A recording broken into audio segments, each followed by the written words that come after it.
Coming up next on Headline Humboldt, we take stock of where we are now that the votes have been cast, which races are settled and which can still flip depending on how the remaining uncounted ballots turn out. We'll tackle these questions and more. Also, a new KEET documentary will examine suicide prevention in Humboldt County. We'll preview this project and take a close look at mental health services in the Mattole Valley with local reporter Linda Stansberry. Coming up now on Headline Humboldt.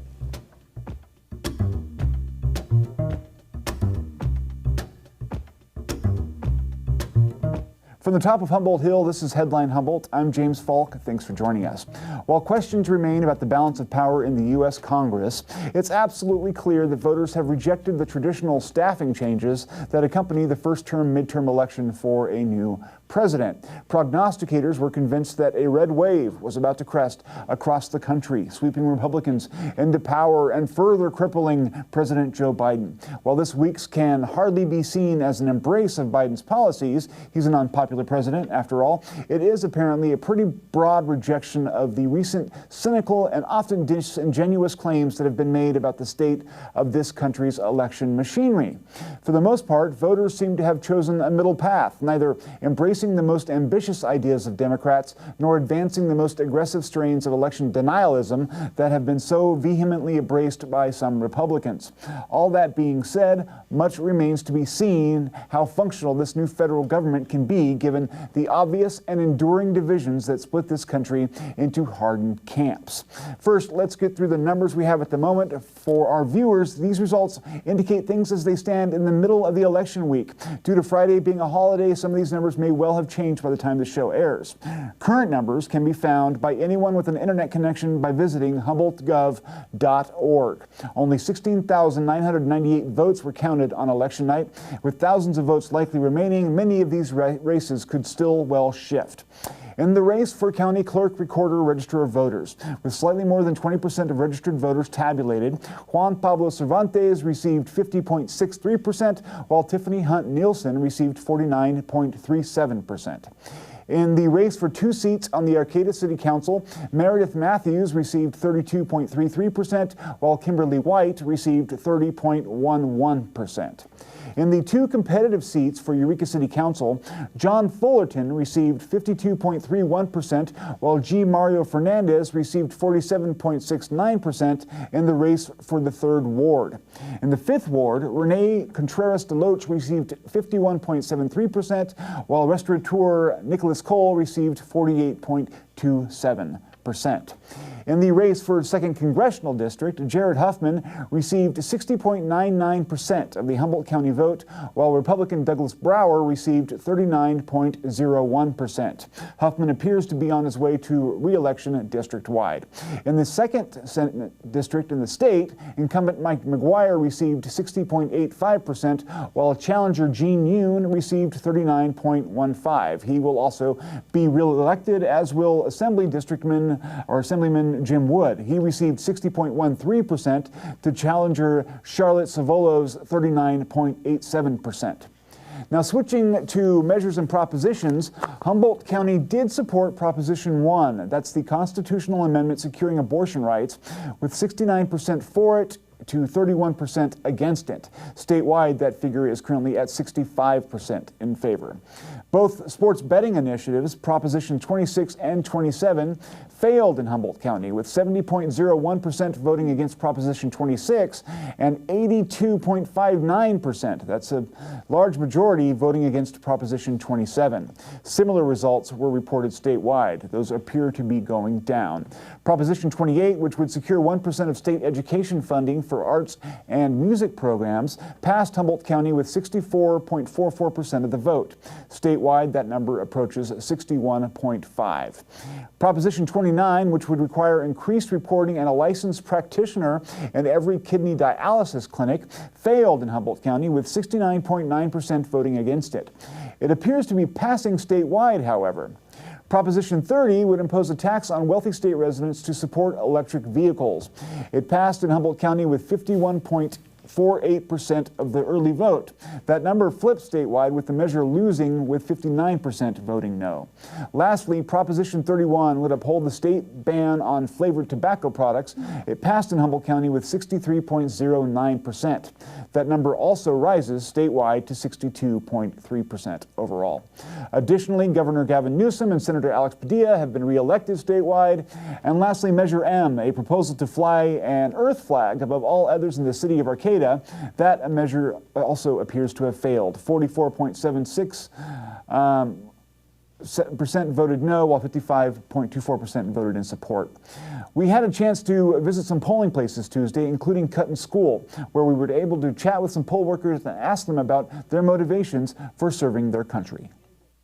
We've been steady. We had a few spells where, there was a little bit of a line, about 5 people or so, but otherwise they've been coming in. We process them and get them into the booths and get their vote counted. Today we've had probably 5 or 7 folks come in. It was the first time voting.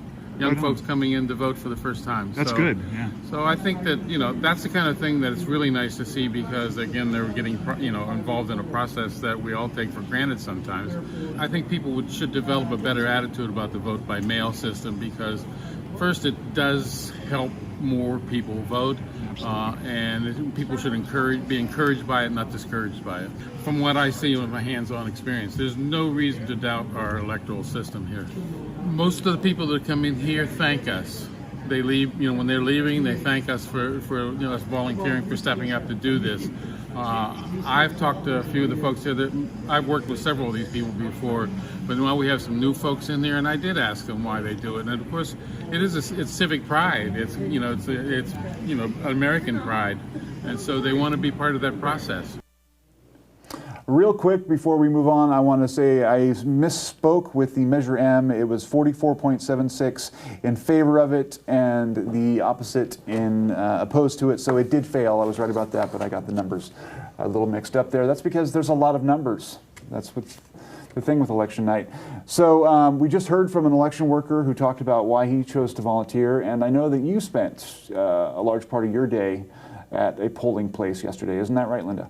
That is correct. I served as an elections clerk for my second ever local election. It was a blast. I promised my fellow clerks I would put in a plug for the job. If you are considering being one of those super cool people who serve their country on election day, I would recommend getting in touch with the county elections office now, getting on their list. It is a great time.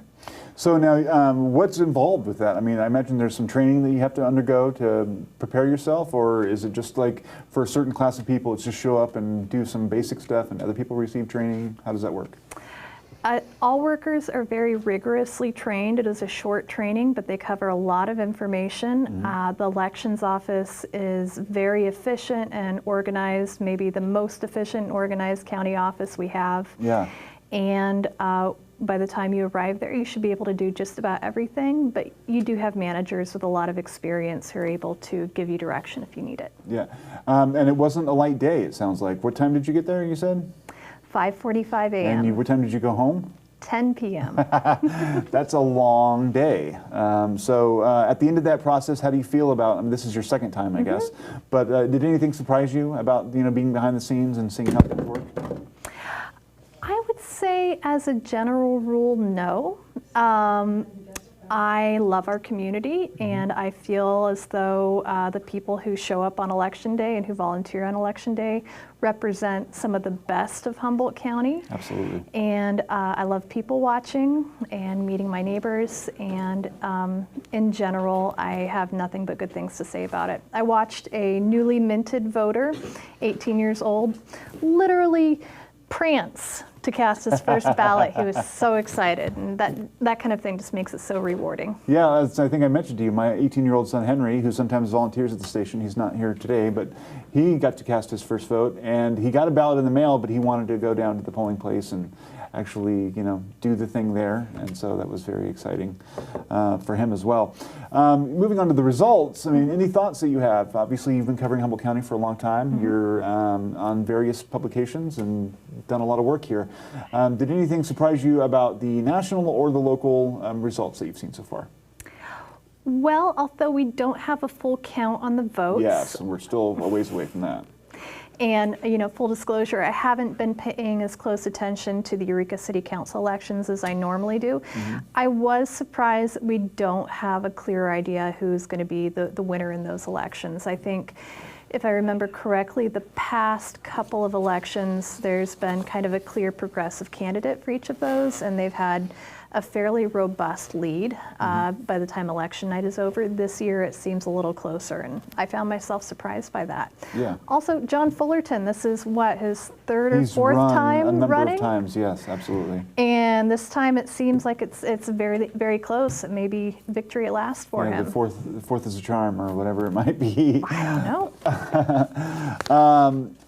The Arcata City District, or the City Council races, it looks like Brett Watson finally maybe meeting his, I don't know if you'd call it meet his maker if you're losing a City Council race. It's probably a bad analogy, but he doesn't look like he's on track to win. So that's an interesting result. He may be moving on to the next stage of his career. Yes. Yes. Gravity may have finally caught up with him after all the controversies that he's been facing. Nationally, I think a lot of people were surprised because it was supposed to be the red wave election. Typically, when a president is in his first midterm, he gets clobbered, or she gets clobbered, and this didn't happen that time. Or this time. What do you think is behind that? I mean, a lot of people are pointing to a lot of different factors. Do you have any sense from your own just media diet that gives you some insight? From my own media diet, no, but I need everyone to remember that at least half the United States population are women who are concerned about their reproductive rights. I wouldn't be surprised if that had an impact. Yeah, absolutely. What do you think that this election will be remembered for in the future? Is there any thing that's going to stick out that will, remind people in the future that this was the year that something changed? I don't know about that. I know that there has been a lot of rhetoric about this election being a referendum on former President Donald Trump and his slate of preferred candidates. So reading through history, it might give you a sense of whether or not that's the case, but maybe we will have a full idea of the scope of this in 100 years or more. Yeah, exactly right. One thing that I noticed, and I was talking to the poll worker about it, in the past, actually going to the polls was a part of the process, and like I mentioned, my son went down there because he wanted that experience. That isn't so much the case now. I mean, obviously they still have enough work that you're spending, more than 12 hours, 17 hours it sounds like, at a polling place to work. But do you miss, that old flavor of elections? And do you think that we've lost something in having everything be, or most things be mail-in? I think that the vote by mail is a great idea. And I also want to say I had a lot of people come in yesterday who had misplaced their vote by mail ballot or had thrown it away by accident. And I just want to encourage people to bring it with them to the polls if they want to vote in person, because if someone doesn't bring their vote by mail ballot with them, we have to call the elections office directly. Void that ballot so they can vote in person. Yeah. And a big shout out to the county election staff who were manning the phones all day because they had a lot of work on their plate. Yeah, does that you cast a provisional ballot in that case? Is that right? If you don't bring in your ballot to turn it in? Because my son had to do that where he didn't bring his ballot to the actual elections office when he went to go vote. So that did cause a phone call and some other things to happen. There are some specific cases, such as a late registered voter. If they had registered but had not yet that paperwork had not gone through, they might receive a provisional ballot. But no, if they're able to verify your name, address, and that you were sent a vote by mail ballot, and that ballot had not been cast, they can void it, and then you'll receive a regular ballot to vote on, not a provisional ballot. See, that's why it pays to have people like you in place, and knowledgeable and enforcing the rules and policies. We have you for a two-part interview, and so the second part of our chat is going to center around conversations that you had revolving around healthcare in the Mattole Valley, right? Let's go to that video, and then after we play it, we'll talk about it. I'm Lanita Littleton. I'm at the Mattole Valley Resource Center, and I am the family specialist, and I am a community liaison. And I'm Drew Barber. I'm the chair of the board of the Mattole Valley Resource Center. I'm also captain of the volunteer fire department. So if someone is having a mental health crisis, it's a little tricky for the resource center because we are not a crisis center, but we definitely don't want to leave anybody in a position of vulnerability. So we really try to find the resources that can help them, whether that's a phone call, whether that's just a place to recuperate so they can make the necessary phone calls later. If it's a one-way bus ticket or out to safety, we could do that. We are a little limited through the resource center what we can do, but we do try to help as best we can with connecting people to the right sources. It seems like most of us understand that we have to make it happen ourselves. And so with nobody else to do it, then we do it. And every day we wake up and we show up for our community. And there's enough people here that recognize that it ends up being a really special place. And I think it's, at least to some degree, just because we recognize that we have to keep doing it. We have to keep showing up. And with the volunteer fire department, we have a different relationship with mental health crisis. It's sort of on the opposite end of the spectrum. Like, we show up when there's an injury, typically. Occasionally, the volunteer fire department can participate in a situation prior to an injury. And some of us have some degree of training in that, but it's definitely not our strength and our specialty.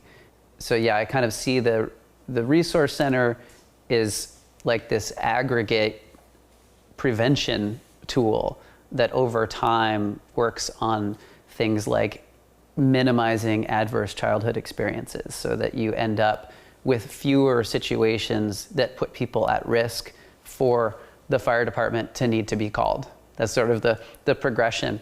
But there is a gap in between the services where there's a crisis and it's sort of outside of the hands of the resource center, and there's not an injury, and so therefore it's kind of outside of the range of the fire department.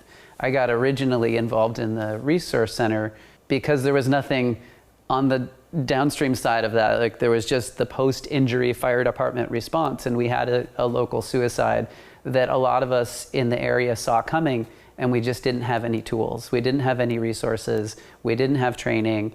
And as a fire department, we talked about it. There was just nothing we could do. And it seemed inevitable that this was going to happen. And then we responded to the call. And it was just really hard on a lot of us. And that's sort of where I got involved with the resource center, as contributing to that aggregate reduction of possibility. But there still is that big space in between in terms of services. So it's a lot of online work and telephone work with a lot of waiting. So there's been times where we've had clients on hold for about 2 hours to get help from agencies. Internet is huge, so we provide the internet. They could either bring in their own laptops or we could provide them with a laptop here. We have spotty cell phone reception throughout the valley and beyond. You could still get other services if you are on satellite for either TV or internet access likewise. Yeah, and spotty cell phone, you Very nailed it. spotty, Cell phone is a good way to put it, but I think we have to describe that the spots, the majority of what's out there is blank in terms Yes. of no reception. So when Lenita says spotty, it means there's very few places, and you can see them on the roads. Typically there's somebody pulled over in those spots where there is some cell phone reception. Well, I think the general attitude for mental health services in the Mattole Valley is really a wide spectrum. I do feel like it's changing. I feel like we have a platform to speak about mental health and people are realizing it's a valuable tool. I think there's still a lot more work to be done with destigmatizing mental health issues and letting people know that it's okay to ask for help and that it's okay to talk to people. And I would just give a voice to mental health services and resource center services, the family resource center networks that exist throughout the country, and remind people who might be learning about those entities that the best time for us to be having these conversations and planning and building these support services is when we're not experiencing a crisis, and that oftentimes for most of us, we don't think about it until we're having that experience or until we're connected to that experience through somebody else. And then suddenly it's the most important thing. And hopefully, there's been enough people around us who have been thinking about it through time. And I think about like the seatbelt, right? For a little while, we were like, nobody can make me wear my seatbelt. And we got over that, right? Now we just wear our seatbelts. And how often do we have an accident? Not very often, hopefully, but we still wear that seatbelt. And these mental health services are really that seatbelt that we need to always engage, always put it on, and always keep fulfilling and encouraging in our communities. So thanks for doing this work. Yes. Wow, Linda, that was great. So can we talk a little bit about how this conversation came about and then eventually work our way into what the broader project is? Absolutely. So I really wanted to talk to some folks in my home community of the Mattole Valley because I feel as though Southern Humboldt and specifically that region are really underrepresented in terms of our infrastructure of healthcare options. Absolutely. And mental health is healthcare. Yeah, which a lot of people don't recognize. This is true. But this is, you mentioned that the Resource Center isn't really a place that people go to for actual care. It's a place that sort of bridges the gaps that exist or kind of acts as a referral program. I mean. Yes, well, they have a lot of different services available, including, extended services for parents, play groups for kids. So things are really important as part of a network of support for people. Yeah. We're not siloed, as a community. We all Yeah. have a broad need for a lot of different types of support. Yeah. And one of their biggest needs right now, and locally in a lot of areas of Humboldt County, rural and otherwise, is food. Food scarcity is a huge issue right now. So those are needs that we need to attend to. I really encourage people to donate to their local resource center if you live in Mattole or if you live in a different part of the county. If you have a little extra, share it. It's really important right now. Yeah. Yeah. One of the things that strikes me about our community and a lot of other rural communities is that you see things like this pop up that are outside of what people normally consider the infrastructure for healthcare or anything else, but the needs need to get met. So you have people who are really leaders in their community sort of pop up and fill those niches where they're needed, and I think that's an inspiring story. It's sort of, we all tend to think that so much needs to be put in place, but a lot of times ingenuity and creativity can fill the gap when there is one, unfortunately. You know what I'm saying? Well, that's a very Humboldt County story. It's a very Sure. Mattole Valley story. When we talk about lack of infrastructure, we're talking about both, healthcare, traditional service infrastructure, but basic infrastructure like utilities, what you and I have in Eureka. In the Mattole, many of us rely on solar power, wind power, wood heating. We fix our own plumbing and have gravity feed water or wells. We're used to building things ourselves, whether it's our school system, creating personnel for our volunteer fire departments. The people in my community have created a lot of amazing things. Yeah. And it's just right now, the call is to step up and support other members of our community who may be in a mental health crisis. Yeah. So there is a toll-free number for mental health crises, which is 988. Yeah. And many places in Humboldt County, including where I'm from, don't have consistent cell phone service. So while I would encourage anyone who's having a crisis, who's feeling like they might take their own life, to call that number, it's also important to have other options. Yeah. Now this interview and the whole story about the Resource Center comes out of a project that you're working on with David Thompson, our producer here, about suicide prevention in Humboldt County. And that will be premiering soon. It's called Seeing the Signs, Suicide Prevention in Humboldt County, is that right? That's correct. So tell me a little bit about that. I mean, what are you looking to cover in that documentary, and what did you learn that you didn't know starting out? Well, one of the things that was reinforced to me as part of doing this documentary, in which I interviewed a couple of local families that were affected by suicide, and also some mental health professionals, We have a real dearth of mental health care options, of doctors, of professionals in Yeah. Humboldt County. Yeah.